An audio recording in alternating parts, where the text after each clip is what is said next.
All right, and we live.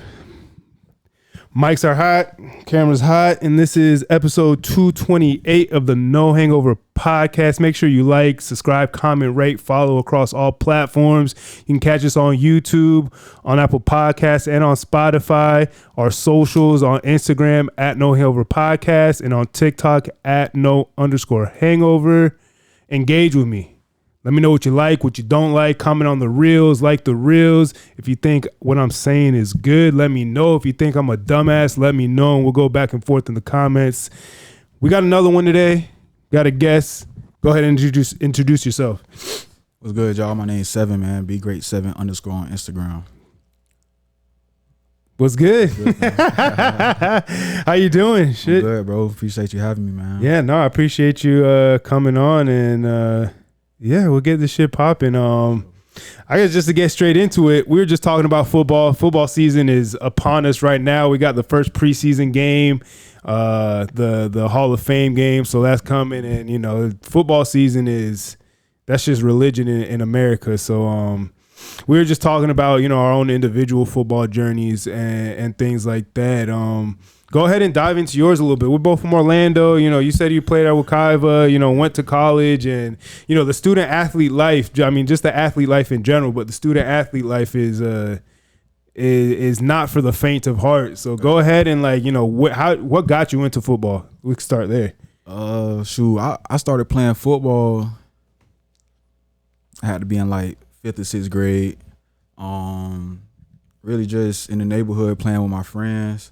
And then like going to school and hearing them talk about them playing for their team. Yeah. Before I actually was playing on the team. So I used to go home and tell my mom, like, yo, you gotta sign me up. You gotta sign me up. And like I say, playing in the neighborhood, I started to realize like I was actually kind of good. Yeah. You know what I'm saying? So I was like, yeah, mom, you definitely gotta sign me up. Like, I like this. And it just from then, like I say, 5th, 6th grade till I couldn't no more all the way. Damn. So, yeah, it's always in me. Sure. Yeah, I mean, I feel like backyard football definitely kind of opens the door for everyone. You're playing, like you said, with your friends. I played in my grandparents' neighborhood. Every time I would go to my dad's house, there was a whole gang of us. The thing about that shit is that, you know, there's no rules there, so those motherfuckers fighting and fucking. I saw somebody get tackled through a fence one time. Like that shit is cutthroat. Like that would make you a dog. Hell yeah, for real. That's when folk decide, am I built for this or not? Like, do I want to do this shit? I want to go shoot them free throws. For real. Or scrap up that helmet. Yeah, and it's funny because my mom would not let me. I didn't start playing, organized football until my freshman year in high school. She wouldn't let me play. Like, I played flag football and shit like that, but she would not let me play. And then finally, like, me and my stepdad just wore her ass down. Finally, like, just please, like, just let me play. And then finally, my freshman year, she gave in. She's like, all right, go ahead. But, you know, if you get hurt or if anything, that's it. I'm like, all right, fair enough. And that was my first year playing football. Like, I think the biggest obstacle for me, especially because I wanted to play running back. Like, that was a position I wanted to play. LT was my favorite player growing up. So, like, that's what I wanted to. But, you know, I was a pretty big kid, and it was my first year. So they put my ass on defense. I feel like the hardest thing for me was to get over the fear of tackling. Yeah. Especially since it was my first time playing in pads and shit like that. And it's a whole different game in pads.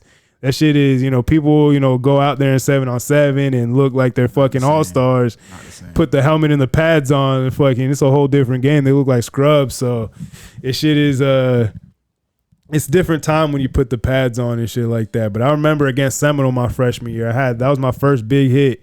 I'm like, oh shit, this shit ain't too bad then. Like, yeah, I figured out that I was big. I could use my weight. I'm like, you got that confidence. Yeah, honestly, and I know you were talking about that, you know, from your transition of playing offense to defense. What position did you play on offense? Shoot, everything. I was a quarterback, receiver, running back. I played everything. I was an athlete for real. What made you transition over to defense then? Man, when I got to high school, I was playing like quarterback, and we had got a new coach. I was playing JV like freshman year or something like that, freshman sophomore year. I was playing JV. We had got a new coach, varsity coach, and Nah, I'm lying. My original coach that I got there when I got to high school that was there, I was playing freshman, but he moved me up to varsity. I was playing quarterback. But it was like I wasn't gonna play for real. So he was a defensive coach, and he kind of was trying to tell me to go to defense. But I was like, nah, I've been playing offense my whole life. I'm nice with that ball. Yeah. You feel me? And like you said, like at that time I was small. I ain't want to hit nobody for real. Yeah. So it was like, nah. But then junior year, boom, we get a new coach, and kind of just how our team was set up, I kind of just had to play defense. Like, Yeah. It was like do what you had to do. So I bet. So I played defense junior year, first time playing defense, and me just being an athletic person, like I was making plays just off being athletic. Yeah. But technique wise, I was terrible. I didn't know how to play the position for it. I didn't know how to tackle. Part of it was I didn't know how to, but I was also scared to hit it. I didn't want to hit it. Yeah, no, that shit. It takes a certain type of mentality to want to go up and hit people. You got to be a little crazy to play defense. For real. Think about it. Like you gotta go run through somebody full speed, smack a bit, get up, and do that bit again. For real. And the worst type of player I hated to tackle was the short, stocky motherfuckers that fucking already low to the ground. Bounce right off that. Oh man, that shit. Because getting low for me was always hard. But getting low for me wasn't a problem because I'm trying to take a bit ankles off. I'm down there top of the grass. I'm trying to shoot a bit low. Yeah, I ain't want none of that. I'm trying to take a bit knees out. Yeah, no, that shit is different. So then you made that transition to defense. You started balling a little bit. And then, kind of, once it gets to your senior year in high school, you start thinking about, am I going to go to college? If I am, where am I going to go? What was that process like for you? So, like I say, I ain't played varsity till my junior year. So I was on some shit like, it's now or never. Like, I ain't got no O's.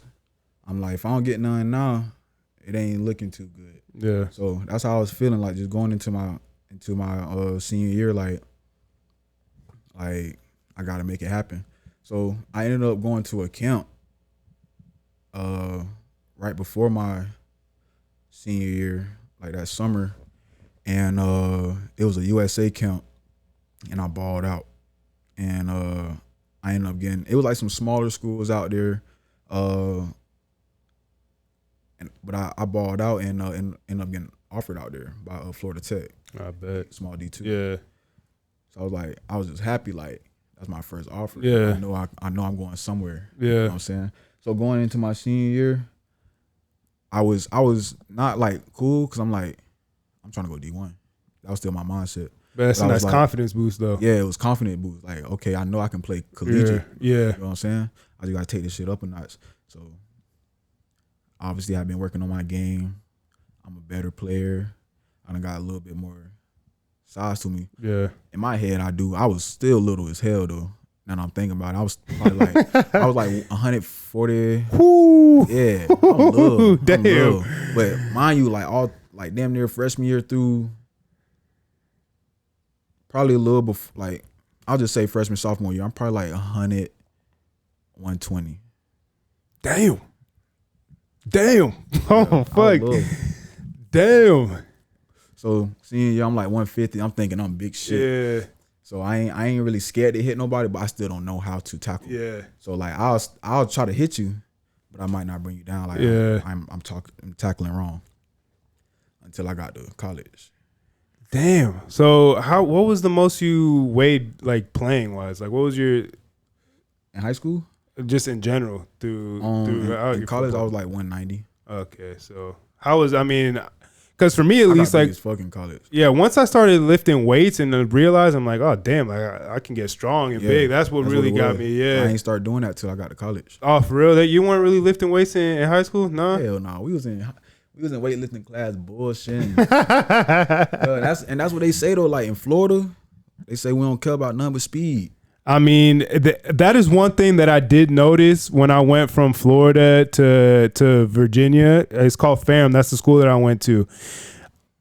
like I was all right. Like I ran like a 4.6, like a high 4.5. But then once I got up to Virginia, man, I felt like I was fucking fast as shit. The Flash, like it was wild. Like I was hawking down their fastest players. Yeah. And I was like, but them boys probably big though.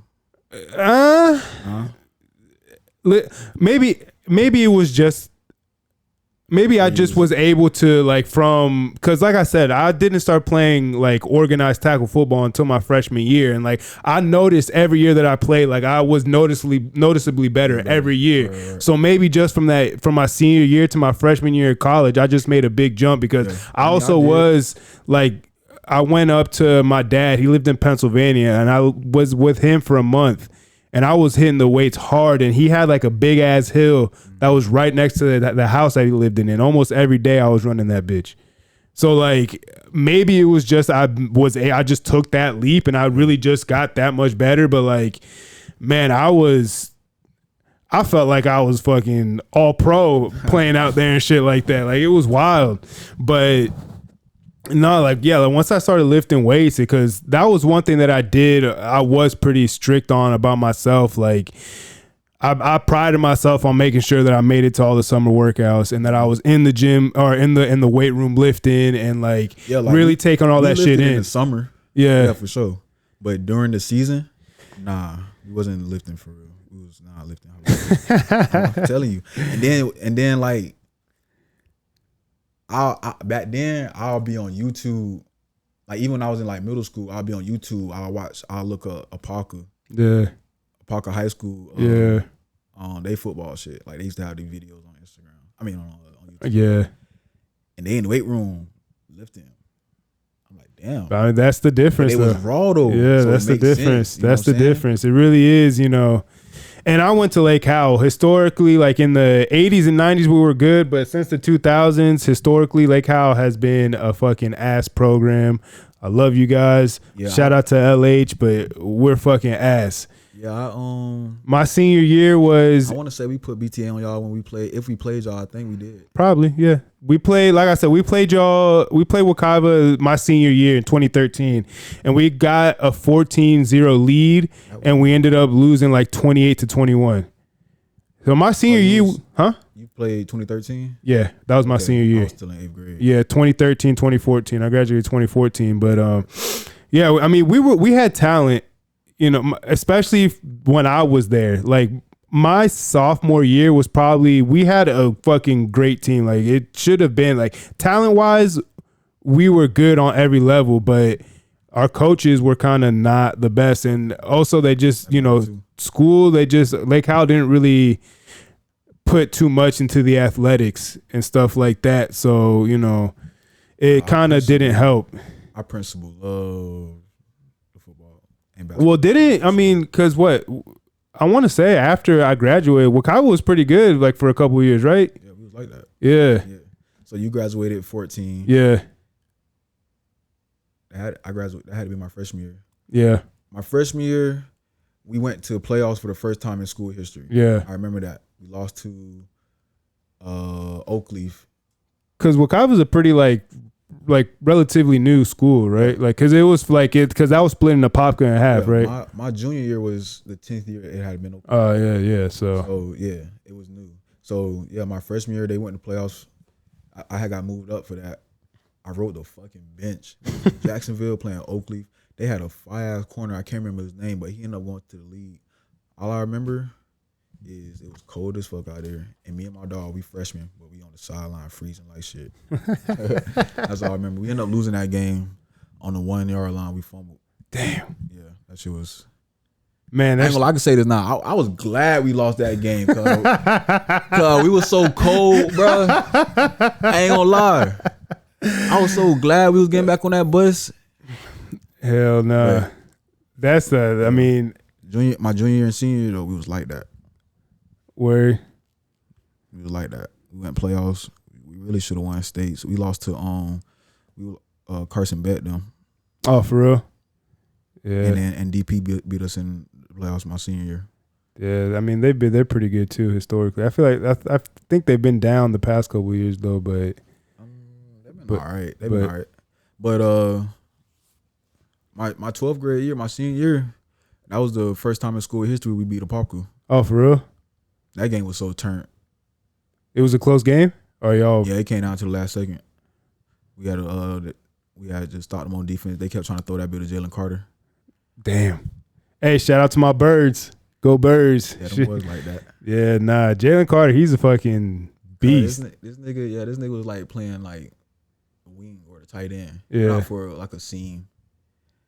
I gotta cover this shit. This nigga tried to like bump me. But this nigga did bump me though. Like he's strong as shit. Yeah. You feel me? But like I'm just knowing he finna try to muscle me. So yeah, so you prepared for that shit. But he tried to I'm like, no. Like, can't let that go down. Shit. Yeah. What's the most memorable game you had in high school? That one? For sure. We was at a Parker High School. They stands was filled. You know how big they stands is? Yeah. The stands was filled on both sides. The area where like you come in and be in concession, all that was flooded. They was pouring onto the track, and half of the track filled. Damn. That's how many people was there. Damn. People was like on the back of the end zone, and I remember once the last second ran off, we ran from one end zone all the way to the other. They had like the cameras and shit, like the news was out there and everything. Damn. It was turned. That's that shit. That's the good shit right there, man. Those are, I mean, you looking back on that shit, it's like you don't really like realize how fucking sweet shit is until like you start getting out into the real world and then start finding out how sweet shit isn't. You know what I mean? Like you playing football, you with your fucking dogs, fucking, chilling, fucking all this other shit. You don't know how good shit is until, all right, we're all going our separate ways. Now we all got to go figure out life. Now we got to fucking all this other shit. And it's just, I enjoyed my high school football. I enjoyed high school. Like, I'm high school was cool. I don't dwell on it, but it was a fun college. time. College was fun too. College was fun great. too. College was great. So talk about that. You went to Wekiva, you started getting offers. You went into your senior season with an offer from Florida Tech. What was that? It gave you that confidence boost going into the season. So how did that propel you going forward?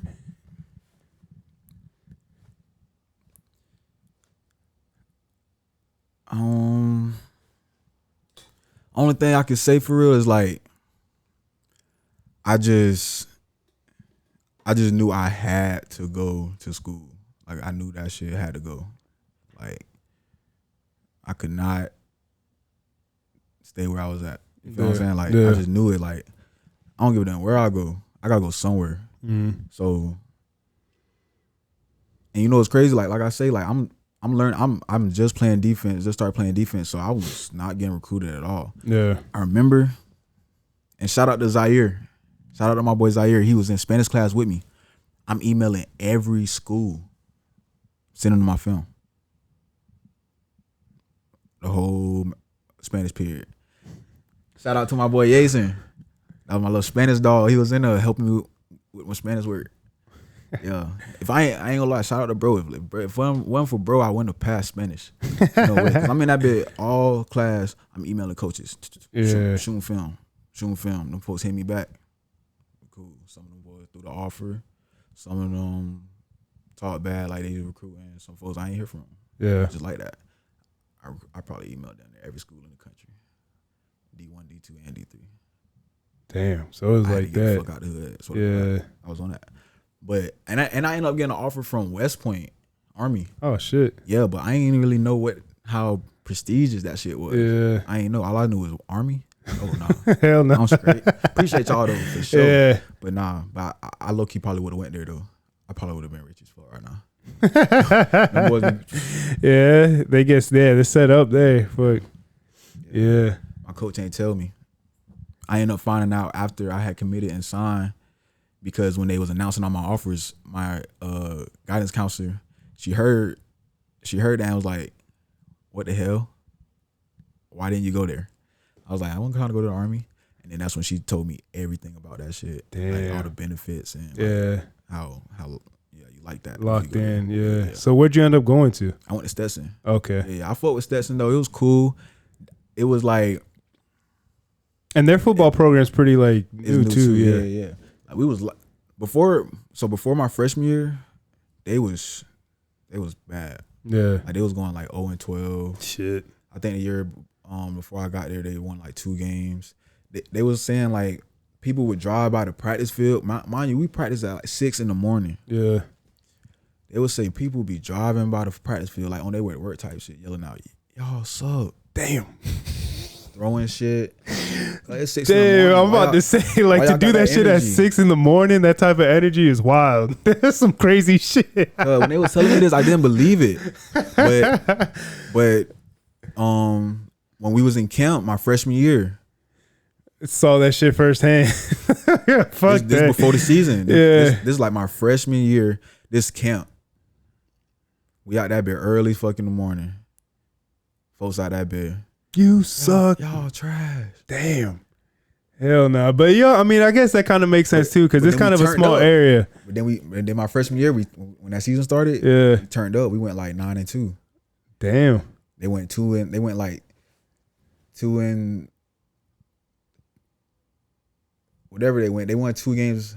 I'm trying to remember it was 2-9 or whatever it was. But one of them seasons they went like 3-7, shit like that. Yeah. But we went from 2-9, they went 9-2. Then they stopped talking about we was trash. They started driving by honking the horns. We cheering. love you.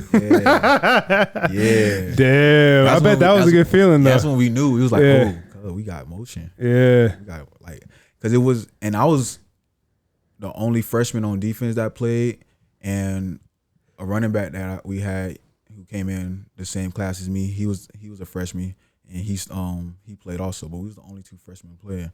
So like, it was just crazy. Like they thinking like, oh, these freshmen, yeah. But really though, we had a really good team. We was practicing different.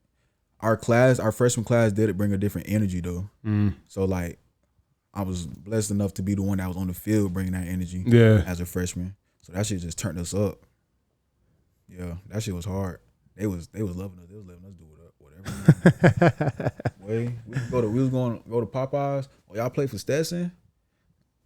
Like when we good? Like when we good? Y'all, we getting free shit. Fucking free chicken, free biscuits. Folks looking out like, folks are looking out. Damn. Yeah, cause I mean, it's kind of a small area too, no? Yeah, it's a small city. Dude. Yeah. That was Golden Boy from. Who's that? The rapper Golden Boy Count Up. Oh, never heard him. Shit, Yeah, I'm gonna have to look him up and shit. Bro used to fuck with us too at the game. For real? He used to he had gave us his number and was like, he was just fucking with us just cause we played for Stetson. Like, I guess cause we was helping the boys win. But like we used to, you know what I'm saying, outside we used to, you know what I'm saying. We locked in. We just had the city fucking with us. Shit, winning will do that. Fuck, if you're winning, that's the cure to everything. Get some W's on the board. Everybody fucking loves you. You start fucking losing, motherfuckers hate you. Yeah, them boys losing now. Damn. It's like that now. So you were there. How long were you at Stetson for? All my 4. Oh, so you're there all 4 years? Yeah. And then cause I was like, I done did 3. I might as well graduate from here. It was a good school, so I was like, I might as well get my degree. And then COVID gave us an extra year. Yeah. So I was like, I'll just transfer with my COVID year. So I went and transferred up to the SoCon conference and played that with Citadel. Oh, okay. Yeah. That's a military school too, no? Yes. That shit was crazy. That shit was wild as fuck. I went as a grad student, so I ain't have to do no like the military stuff. Yeah. I did have to cut my dreads though. I had dreads. Damn. I had cut my dreads. But how was that? Was that hard for you? Or you're just like, nah, I kind of was like already been saying I wanted to. I just kept procrastinating because I didn't really have a reason to. Yeah. So that kind of gave me a reason to. So yeah. But when I cut it, I was fucking with it. That's why I wasn't scared to cut my shit again. Yeah. But yeah, bro, them boys that bit was really like the military. Like them boys in uniform.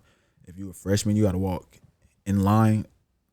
Like let's say me and you walking together. Yeah. We can't just walk side by side normal. No, we gotta right behind each other. They in that shit like damn, like robots. and like, let's say you walking like that, right? And I'm a upperclassman, and I say like, "What's up?" You cannot look at me. You can't say "What's up." You keep walking. Damn. Yeah, that shit's crazy. They got a whole day. They got like they don't got regular book bags. They got like a damn near like a handbag. Yeah. They gotta hold that bit in their left hand, I think. And they gotta walk like that shit is crazy, damn. bro. I seen niggas pushing a cannon across campus. Bro, that shit was crazy. Damn. Well, I mean, where is that at? Got curfew. Where is it at in the? It's in Charleston, South Carolina. South Carolina, yeah. Damn. So how was that like going from Stetson, where did you play football up there too or no? Yeah. So how was that like from? I wasn't going there for no reason. I mean, I ain't not saying no reason. Yeah. School, but, Yeah, no, I feel you. But like, going to that. how was that? How was the difference from Stetson to going up there and it seems like it was a lot more fucking discipline, like fucking. It was definitely more discipline from like coaches wise, but as far as the school, I ain't really have to do none of that because I was a grad student. I was staying off campus. Yeah, I was only coming to class for study hall and practice. Yeah, you know what I'm saying. So I was they had Chick-fil-A on campus, so I pull up for that too, but that was it. Yeah. So I wasn't really on all that. And it did take me some time to get adjusted because they would still try to like say stuff to me like if I wore slides on campus, like I'm going to practice, they'll say something to me while I'm on campus, but it was just crazy. They can't do much, no? Not well, yeah, because like my coaches be telling me like I don't gotta, that all that stuff don't apply to me. Yeah. But then when I get on campus, folks talking about, oh, I'm gonna tell your coach. And then my coach come tell me they done told him. I'm like, but you told me I'm straight. Yeah. It was crazy. Like they didn't know how to handle the grads. It was crazy. Damn. Yeah. You would think with something that's so like fucking, it seemed like they have their shit all lined up. You think they would be able to have that shit under control, or like? There's one lady, she told me I could keep my dreads, and then my coach was like, you don't know. So they was going back and forth. I was like, I'm just gonna cut my shit. Yeah. Damn. And you were there for a year? Yeah, like I just a season. How was that? As far as like playing in the team when I fought with the team. Yeah. I ain't fought with the coaches though. Yeah, they was and not it had nothing to do with no discipline stuff. They was just some bitches for real. They was some bitches. Yeah, it's kind of, it sucks when you don't respect your coaches because obviously they're supposed to be like the authority and like the leaders and all that shit. And if you don't respect them, then it does make shit kind of difficult. Yeah, we had like they didn't want to play none in the grass either. Yeah, the donors was like, yo, I need to play. They ended up getting fired. But yeah, it kind of, people start getting on power trips too and shit like that, and like the flexing their shit. And the school was trying to like, I'm pretty sure the school was trying to pay out our head coach to just quit this season, but he was like, nah. But so they fired it as a whole. Hey, so they fired him and he didn't get no money from it. I don't know how it went, bro. I really don't know. I ain't speak to them boys. Yeah, that shit was crazy. Damn. I fought with them like the niggas I met there. There's some real niggas there. Damn, that's kind of fucked that they're trying to pay you out in the middle of the season. That's gotta fucking be shitty for your confidence. Yeah, because it was trash. We ran triple option. Damn. Nigga, damn, in 2022, even Georgia Tech got away from that shit, and that was their bread and butter. Come on, man. We ain't had the personnel for that shit anyway. Y'all keep trying to run shit just because y'all, who the fuck they beat? Bama, I think they beat Bama one year.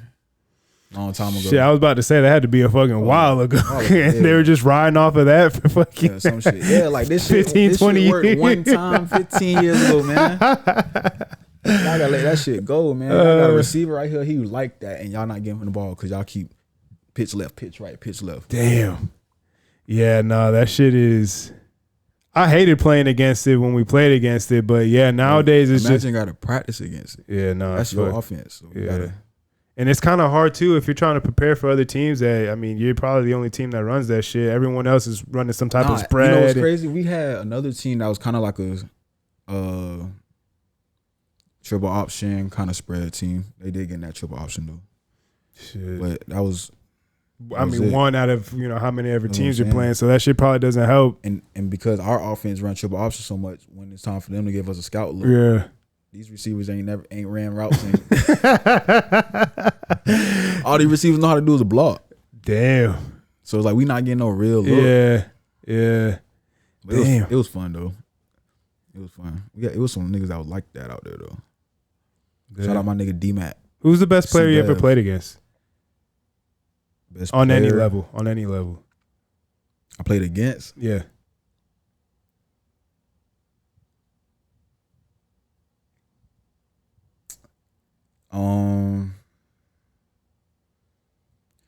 I have to say that nigga Carson Beck. But even not really though. Like, I just want to say that because they beat us in the playoffs. Yeah. But because I done played against Jalen Carter. Yeah. That nigga's been a beast. Yeah. You feel me? I done played against the tight end. He played for the Chargers now. Adam Troutman. Oh, yeah. Shit. I played him at Stetson.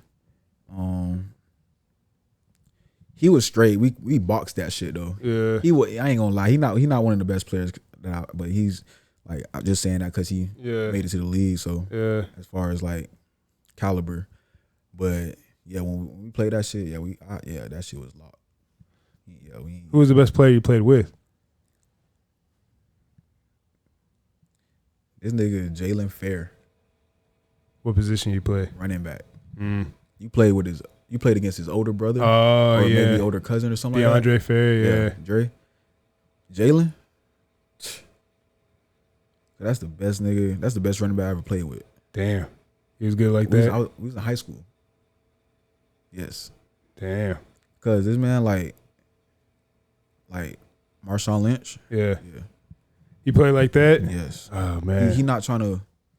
He's trying to run through you. Yeah. Every time. 100 plays in a row. Yeah. Fuck. Yeah, that shit will wear you down real quick. Like we in high school, bro. It ain't too many of them 11 over there that's taking that. Yeah. Too many more times before they start laying down. Yeah, before they start getting out of the way, playing that Olay defense, fucking whoop, fucking getting out the way. I done seen this man run through, like, it done took a whole team to like bring this nigga down. Damn. He was grown man strength. Like, it was big as fuck. Like them boys in the pocket, bro, they be country strong for real. For real, yeah, there's something different in the water over there. Yeah, but Jalen was a little crazy too though. Jalen was a little crazy, yeah. Our coach, that's the only person I ever heard our coach say. Oh, we was in practice and we were fucking with our coach like damn, like, cause Jalen never came to practice. Yeah. Except for on Fridays for walkthroughs. Yeah. Or like Thursdays walkthroughs. So we used to fuck with our coach like, damn, like when we gotta go to practice? He was like, yes, your ass gotta come to practice. It was like we were like, Jay don't come to practice. He was like, he doesn't fucking have to. You see what he does on Friday nights? It's like, damn, fair enough. Fuck, fair enough. You got a point. Like, bro, the man would just get the ball, and that was the play. All right, do what you do after that. Like, watch out. Damn. Bro, just gonna get that bit, hit that hole, and you better move out the way. Damn. For real. And he was fast too. Like the best nigga I didn't see him play football, bro. Shit, I might have to look him up. Sometimes I'll be going back and looking up at different highlight tapes and shit like that. And fucking yeah. Another nigga that was like that though. All them boys out of pocket though. But Massey, I just want to shout him out because he was slept on. Because he was little, he was short as fuck. Yeah. But he was strong too. He was one of them short. Like you was talking about, he bouncing off shit. Like you trying to smack his ass, he gonna bounce off that shit. Cause he's strong, but he go to the ground. Yeah. You really gotta come fucking. You gotta get low and come ready to fucking hit. He remind me of a Darren Sproles. Stocky as shit. Yeah. Quick fast. Fuck, yeah. Bro. Hell yeah. Shout out to boy Massey, man. Was there any like NFL players or anything like that you kind of like look up to or like you try to model your game after or anything like that? I ain't gonna lie. I would say no, but my boy Haha. Clint, yeah, the safety. He went to DP, no? Yeah, he went to DP. Yeah. He went to Edgewater, I think, for a little bit. Then went to DP. But yeah, I always, because we from the same place, Yeah. so it's like I grew up knowing him. Yeah. Seeing him go to Bama and shit, get drafted. So like that was somebody I kind of always kind of model my I ain't gonna say model my game, but I definitely took a lot from his game. Yeah. Like, I studied his film. I ain't gonna lie, bro. I studied his film. Yeah, bro was on that ball.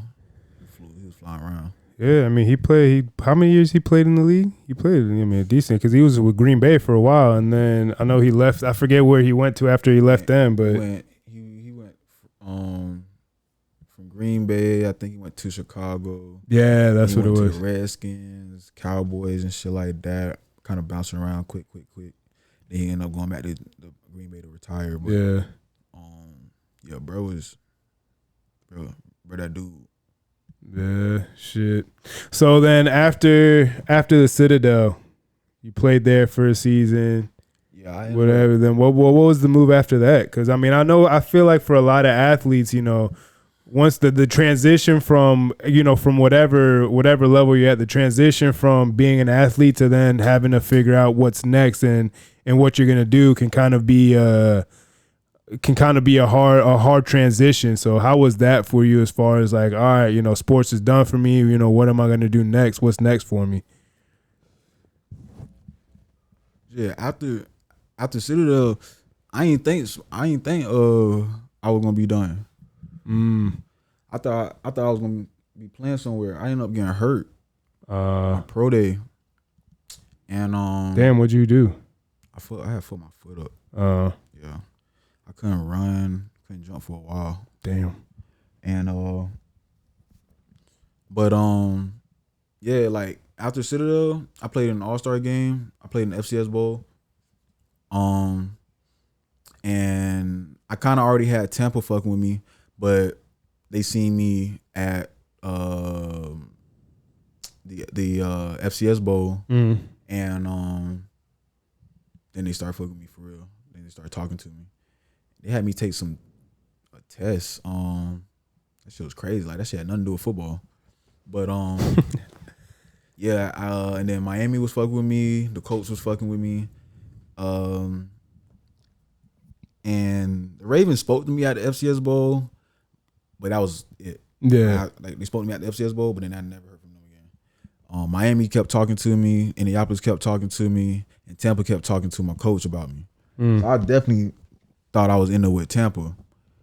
After my pro day, during my pro day, leading up to my pro day, my foot started like aching because I wasn't having like no trainers or nothing like that, no athletic trainers. Yeah. Doing no rehab or nothing like that, or taping my foot or nothing like that. Because I played the whole season with my foot taped a certain way so I could run. Yeah. Yeah. So. I guess I didn't realize how bad that bit was. So just training for my pro day, boom, just beating it. And then like I was probably like a couple weeks before my pro day, I was like, damn, my foot kind of aching. So me and my trainer, we just kind of started cooling down on the training to easing to the actual pro day. And I was feeling good going to pro day, but then my shit started hurting on pro day. Like, I'm running so hard, and then we was on a hard ass turf field at Bethune Field. That shit was terrible. That shit felt like concrete. Yeah, I've never been a fan of artificial turf. I like grass. I've always been a fan of grass. So like I guess just because I'm running so hard this pro day, so I'm running as hard as I can. Yeah, my shit just start aching like midway through. Like I'm finna start going through my drills, and I'm looking at my coach like this don't feel right. Yeah, my foot is. I thought I broke it. Damn. I thought my foot was broke. I'm like, I literally said, I don't think I could do these drills. At this point, I had my cleat off. I'm like grabbing my foot, like I'm like, I don't think I could finish. My coach know I ain't never complaining about being hurt. I tore my quad and I played through that shit. Damn. I'm never trying to get out the game. Yeah. You know what I mean? And it's pro day. What is money on the line? For real, yeah. This is your future. Yeah. So he looking at me like, oh, you dead ass. Like, I know you not the type, dude. You feel me? He's like, you serious? I'm like, yeah. Like, this shit serious. Like, I don't know. But he was like, he was like, it's on the line. Yeah. He was like, tighten up. So I had to tighten up. I had to get through that shit. But Tampa ended up telling him, like, I still put up elite numbers. My drills were smooth. I called my balls. All my transitions was great. But they wanted me to do another workout or something like that. But after my pro day, I couldn't even walk that next morning. Damn. Yeah.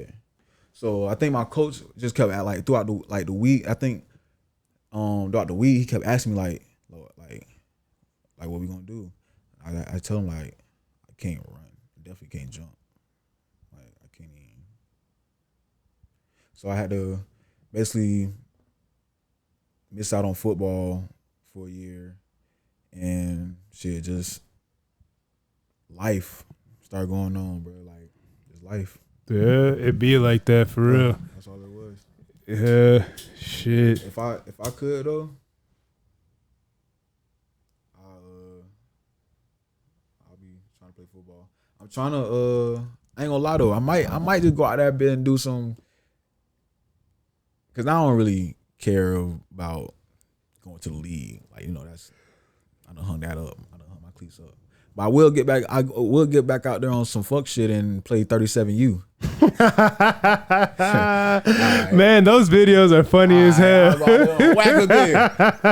Ooh, for all the stress for the last 5 years. Just knocked all the stress out. Yeah. You don't play any like in any flag leagues or anything like that, or like I did play in a flag tournament. My dogs them be playing. They playing that bit religiously.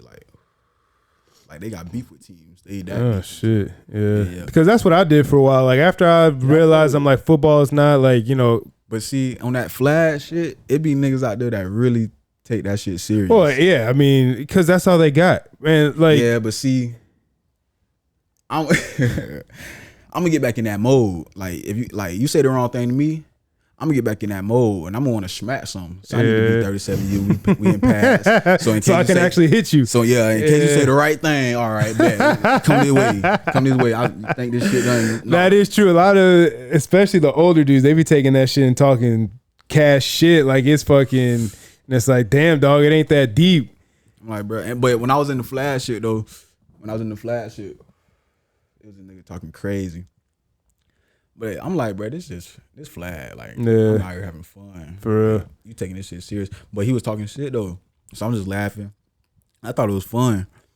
My dog like, I'm really like, I'm like that. Yeah. Like, that's what he's trying to tell, bro. Like, bro out here just playing. This is the first time I ever put cleats back on since you hurt yourself. Yeah. So I'm just out there not even running for real. Yeah. I'm just having a good time. I'm playing football again. This is the first time I done touched the football probably.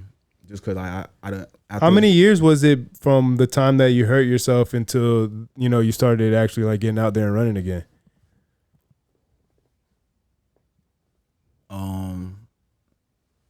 Well, it was probably like a year.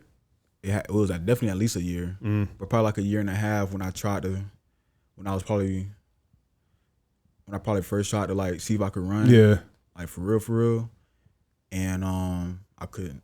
And then like maybe like 2 years, once it got to like the 2-year point, I kind of was seeing like I could jog because I had started working at this Boys and Girls Club. So I'll be playing with the kids, and like low-key like running around with their ass. So I'm like, oh, okay, they bit feel kind of straight. Some days that bit would hurt though. I would feel like I was like, damn, bro, I'm feeling me like one of them old men complaining about their feet hurting. Ain't no fucking way, bro. Ain't no fucking way. Bro. Some days my shit would be killing me, bro. Like, damn. Did you ever figure out what was wrong with it, or? Yeah, I ended up getting X-rays, and it's basically the way my bone was growing in that bit. I gotta have a surgery to get that bit kind of cut removed. But it was like I gotta do all that, and then I had a lot of shit going on, bro. I was like, bro, I couldn't. Yeah, I literally couldn't though. I couldn't. Like I had to get find a doctor, all type of shit. It was just too much going on. My grandma had just passed. I was going through depression, all type of shit. Yeah, that shit got real. So I was like, how'd you get through that?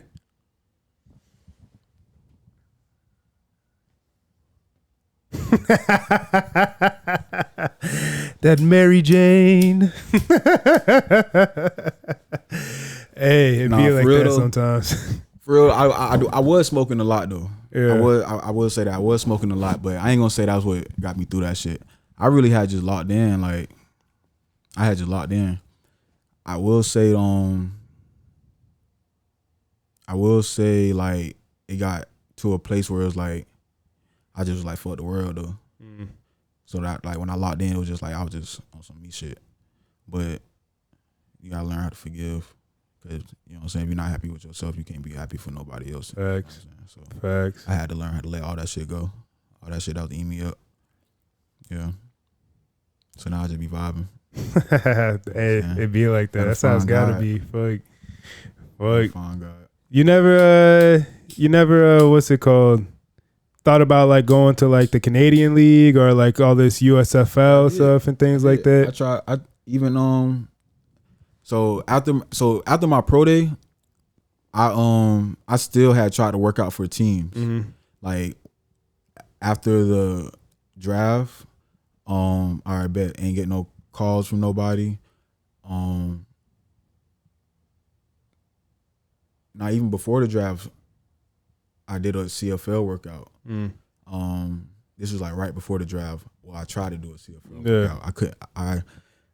I was running, but I was hurting, and it was obvious. Like, and then I had went to do this. It was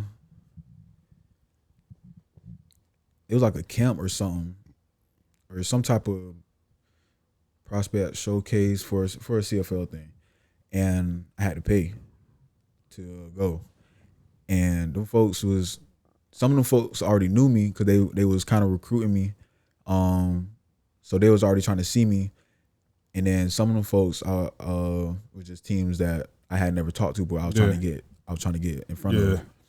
And but them folks seen me running and I was limping. Them folks gave me my money back.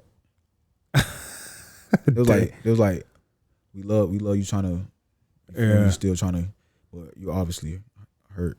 Yeah. We don't want you to put on a poor performance. We'd rather just they said we'd rather just see you next year when you're healthy. But I know that mean, you feel me? It's gonna be another wave of niggas coming. You're gonna get wild. You feel me? You feel me? So I just had to like, damn. All right. Damn. Slide. How was that? Like, I already knew. Like, I didn't want to work. I didn't want to do the workout. So I'm like, I'm finna perform terribly. Yeah. But it was like, perform terribly or don't perform. Yeah. So it's like, I'm finna at least try. Yeah. Yeah, I'm not just, what? I'm just finna, they finna have to, I was like, they finna have to make me leave. That's literally what I said. They literally did. Yeah, for real. I was about to say, fuck, they did. I mean, that's some real shit, though. At least they gave you your money back and kind of kept it real with you, though. Yeah, they was like, we fuck with that. Yeah. They were saying, like, we fuck with that. Yeah. But it was like, we not gonna see, we this, like, you're not gonna be able to show us what you can do. Yeah, so we're not gonna do that. Did you ever think about getting into coaching or anything like that? Or? I did, but coach, I just know how I am as a player, how I was as a player. So I know as a coach, I'm gonna be 10 times worse. Meaning like locked in, like coaching. That's an all day, everyday job. When you in season. For real. Like you in the office, and I'm speaking from a collegiate level. But you in that office, I'm assuming even as a high school coach, I would. I mean, be like especially now with NIL and shit like that. That's what I'm saying. Like even as a high school coach, I'll probably be psyched out like this. Like I'm up 5, 6 in the morning watching film on these high school, on these high schoolers. Yeah, that shit is. You got to be committed. You got to love that shit. I love that shit, bro. You feel me? So it's like I just didn't think I was ready to give that time to it. You know what I'm saying? Because I was like, if I ain't gonna do it all the way, I ain't gonna do it. So I was like, I already know I'm gonna be psyched out. On 10. I'm on 10. Yeah.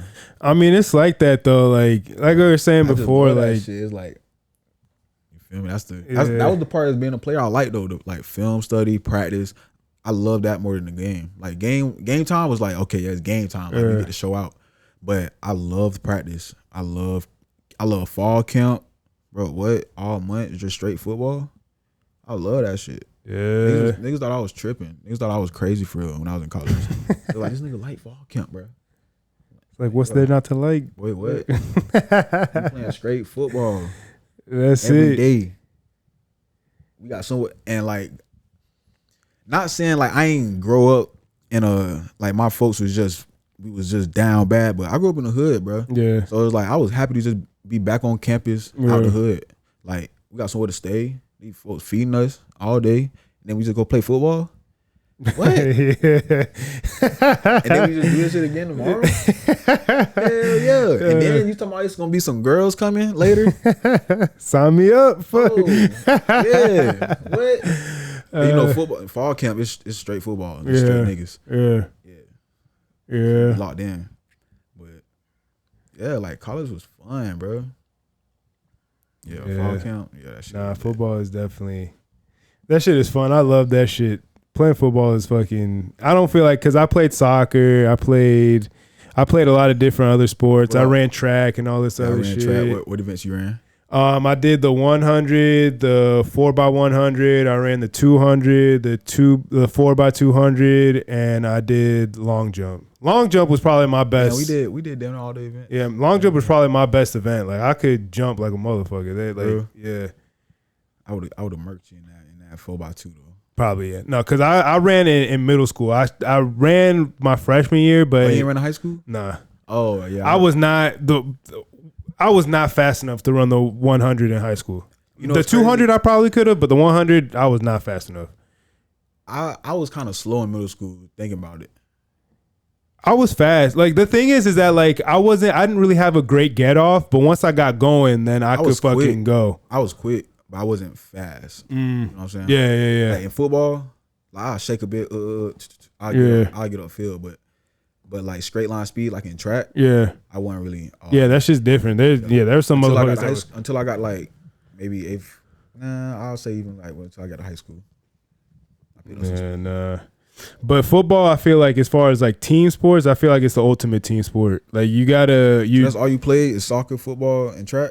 Track. I was on a swim team for a little bit. I did taekwondo for a year. I'll get on your ass in that pool.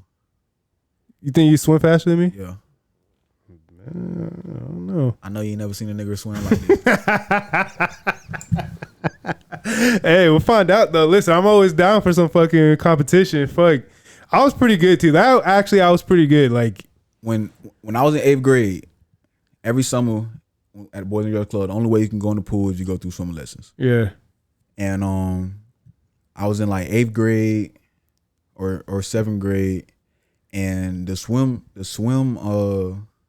instructor was the swim coach for Winter Park High School. And I remember I used to hate doing the swim lesson shit because I already knew how to swim. I've been swimming my whole life. My uncle was a lifeguard, and he taught me when I was like jit. Yeah. And so I just remember like I was telling him like I already know how to swim. Like I'm just trying to get in the pool. Yeah. She's like, all right, swim down and back she was trying to like since you know everything type shit. Like I smirked that shit. She was like, what high school are you going to? Yeah, I'm the swim coach at She was trying to talk to my mom and everything. Shit. I'm like, and the only reason I didn't because I asked my mom, said, I gotta wear them underwear. Yeah, them little fucking Speedos. See, when I did it, I wore the short ones though. I didn't wear the little tighty whitey ones. I ain't know about them. All I knew was them Speedos. No, shit. I got the ones that were like little compression shorts. So I was like, I'm swimming. Never even thought about swimming in high school after that. Hell nah. What was your favorite event? Because my best ones were probably freestyle and breaststroke. Oh yeah, freestyle. Breaststroke was I was pretty good at that one. Butterfly was the hardest for me. That shit was fucking technique on that shit. I was low key good at that shit. For real? I don't know. I raced my cousin doing it. Yeah, he don't even realize how to do that bit, but I never put it to competition. Yeah. I don't know exactly how good I am compared to other people, but I feel I was. I felt like I was doing it. You feel me? I played a lot. I played all different types of sports growing up. I was always active as a kid, and like I was always athletic. So like, you play baseball. That was the one thing. My stepdad played baseball, and he wanted me to play baseball. But I just think it's too slow for me. Like, I was like ADHD as a kid, so like just sitting there and I couldn't even hold the bat right. So he lost patience with me with that real quick. But I think once I started playing soccer and things like that, and actually started doing things that was a little bit more like fast paced, that's where I started excelling a little bit more. Yeah, baseball like that. I played that shit's hard though. Baseball's hard. That's how I found out I needed glasses. For real. Damn. Bro, I couldn't hit the ball for shit. Yeah, the outfield stuff I could do all day. Yeah, like running around and shit like that. Really but the only reason I played because my coach had told me playing baseball will help you become a better DB. Yeah. So tracking the ball and shit like that. Tracking the ball, all that good shit. Open up your hips. Yeah. So mind you, I said I had just started playing my junior year playing DB defense, and so I got on the baseball team, trying to help and shit. So. And that was my senior year. I was like, let me try to be on the baseball team. I had already committed. Yeah.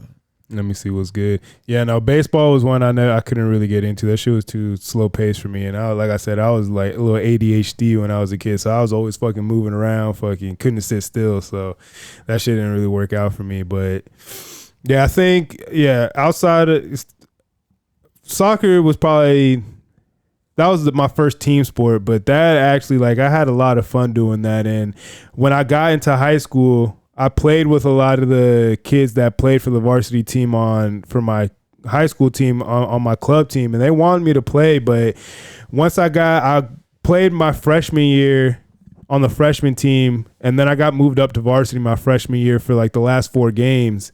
And after I saw how much I was excelling in football, how quickly like that I just had tunnel vision for that shit and didn't want to be playing. Like, that's just where all my attention was focused at.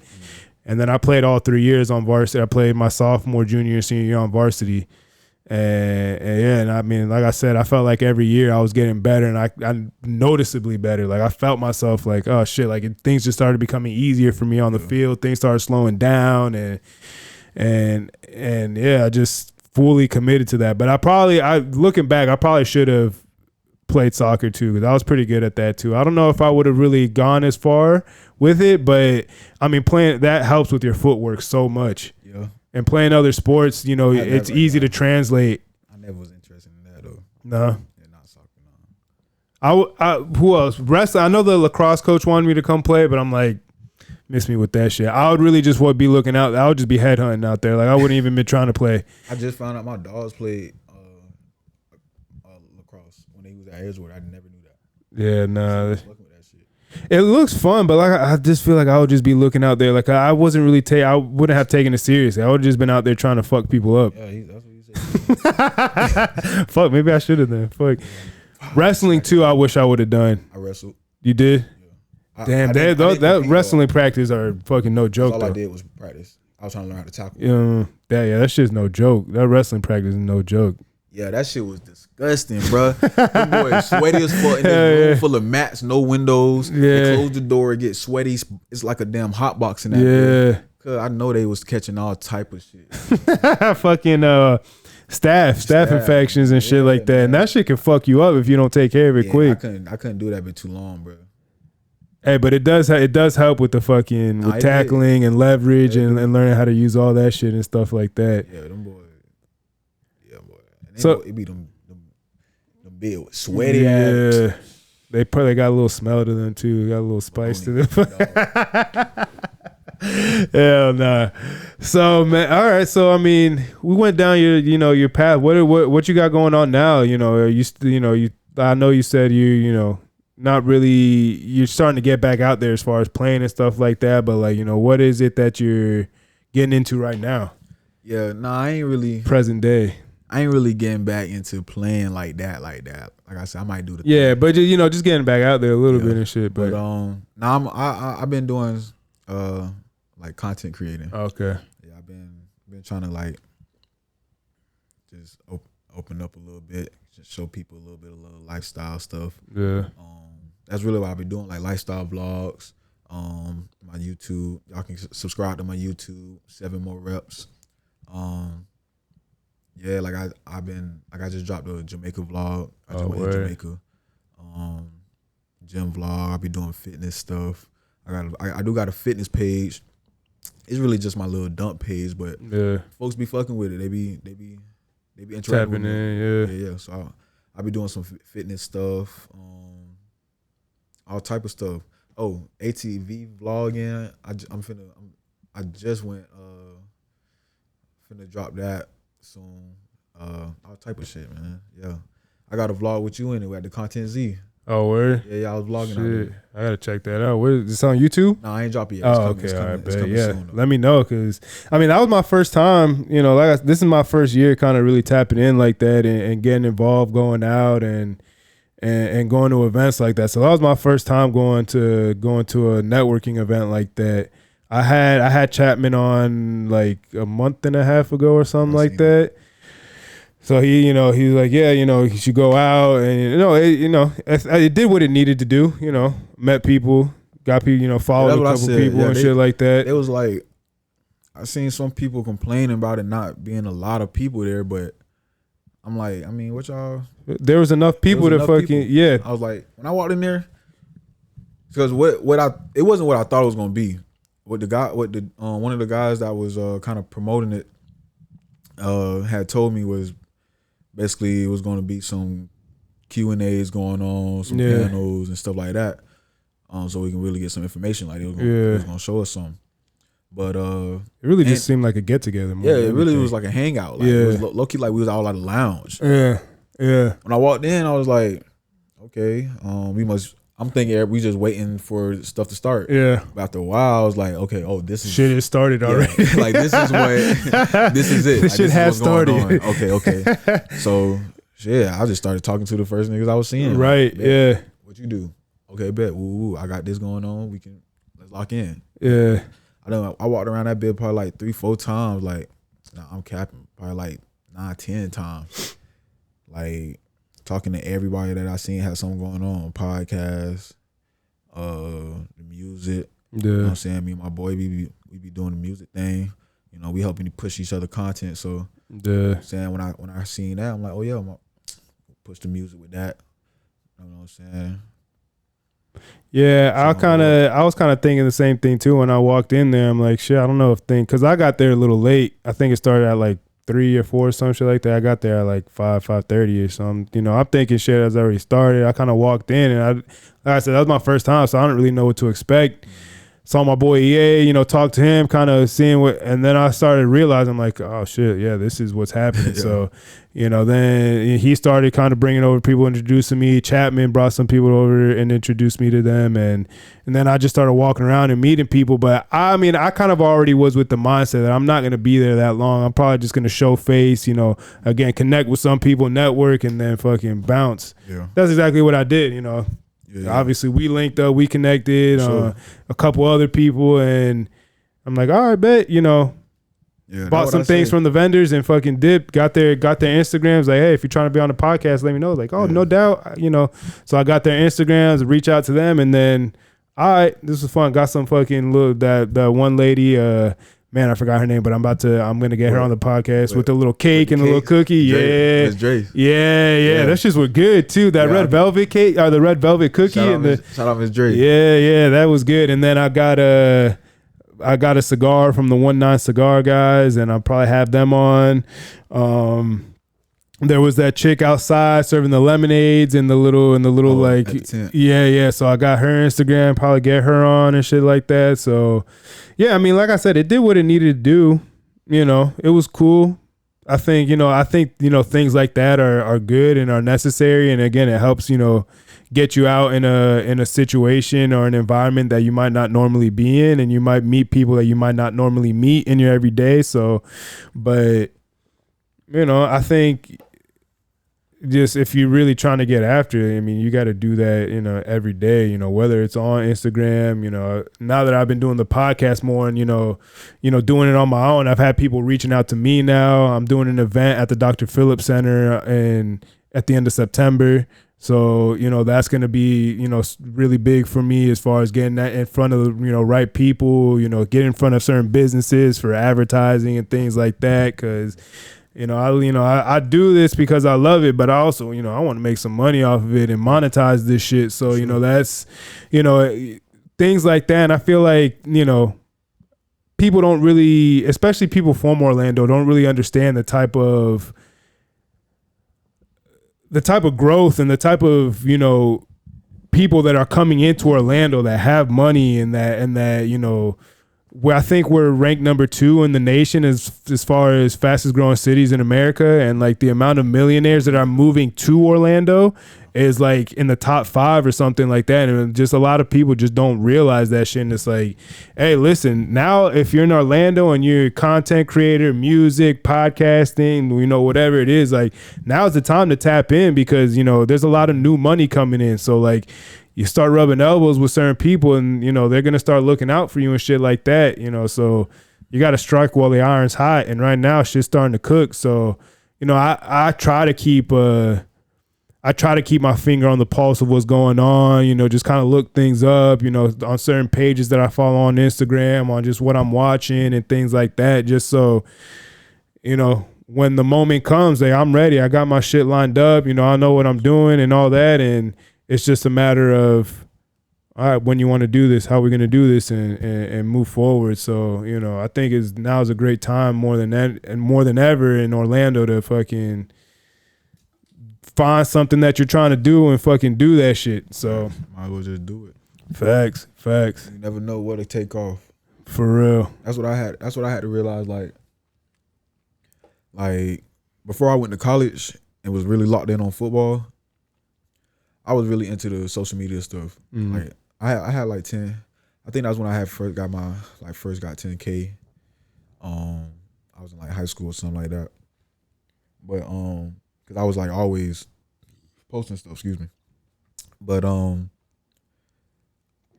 once I got to college, I kind of just locked in on football, and I wasn't really on that. I didn't really care. I didn't really care about the internet stuff no more. Yeah. And but now it's like that's the whole thing. Like that's the wave right now. Yeah. So it's just like I was thinking about it, like getting back into it, just being an influencer, trying to be an influencer or something like that. And but I always had like little reasons why I ain't want to. Yeah, that's the social media part's always been hard for me. Like sitting down and talking to people and recording and all that shit. I could do that all day because I like talking to people, getting different perspective and shit like that. But like the whole like social media and the persona and all that shit, it's always been, because I even like obviously we grew up with that shit, but like I've never really been someone to just post shit and post about my life like that and things like that. So I used to, and then I got to a point, like after college, I got to a point where it was like I ain't really care to have people all in my business. Right. So I was only well, even still now I kind of only post my like close friends. Yeah. But now that I'm doing the content stuff, I'm like, I kind of gotta be a little bit more. Yeah, public. which for me, like doing the podcast kind of helps, because now it gives me like, it's not just me posting about my life, like it's me posting about, you know, people that I'm talking to or whatever, you know, whatever podcast. So it kind of gives me that avenue to like not look at it in that angle from like, oh, I'm just posting stuff about me. Like, no, I'm posting stuff for the podcast and shit like that. But even with that though, like I need to do a better job of posting on my stories and things like that, and fucking doing more like, you know, stuff in their face. Yeah. And I just, you know, that's something that I kind of have to like just train myself to do and like be conscious of it, because if not, then like I won't even fucking think about it. Like it's not like I've been tripping too. I've been tripping on the posting and editing and keeping up with the consistency. But that's the biggest thing. Like that is, you know, keeping consistent with that shit, because that's how you get into the algorithm and all that shit. And even more so too is like the type of content that you're putting out. Like it's not enough to just post a story. Like you got to post like, you know, with something that's engagement, with a question or like a poll or with some type of trend of music. Shit, I left it out there. Where we at right now? Shit, we can wrap it up real quick. You got one? Nah, you got a lighter? If not, I ain't got to smoke. Yeah, but like, you know, so it, you know, just being just because like, man, social media, like I have a love-hate relationship with that shit. Like I feel like it's good, but people just be taking that shit way too fucking serious. People just be taking that shit way too fucking serious, and like, I don't know, just you see kind of the damage that it does if it's not checked. And a lot of people just don't. I feel like a lot of it goes into people just not being like emotionally intelligent and like being able to like distinguish what's social media and what's real life. Like they just think social media is real life. So what they see on social media has to be real, has to be law. And it's like it's all an illusion, folks. Facts. But people cannot like distinguish that shit. And they take that shit for fucking, and it's like, damn, like it ain't that deep. It ain't that fucking deep, but people are gonna make it that deep and take it that serious, and it's funny because now that I've been posting a lot more, I'm getting a lot more, especially on TikTok, is where I get a lot of like people commenting on my shit, and I have certain opinions that they don't like and shit like that, and I feel like you got some haters. Ooh, man, yeah. I got a few, but that to me like that shit don't bother me. Like it's like. Pop your shit. Exactly. Like I must be doing something right if you're taking the time out of your day to comment on my shit. And this motherfucker's leaving whole paragraphs and shit. I'm like, damn, like couldn't be me, but I appreciate you.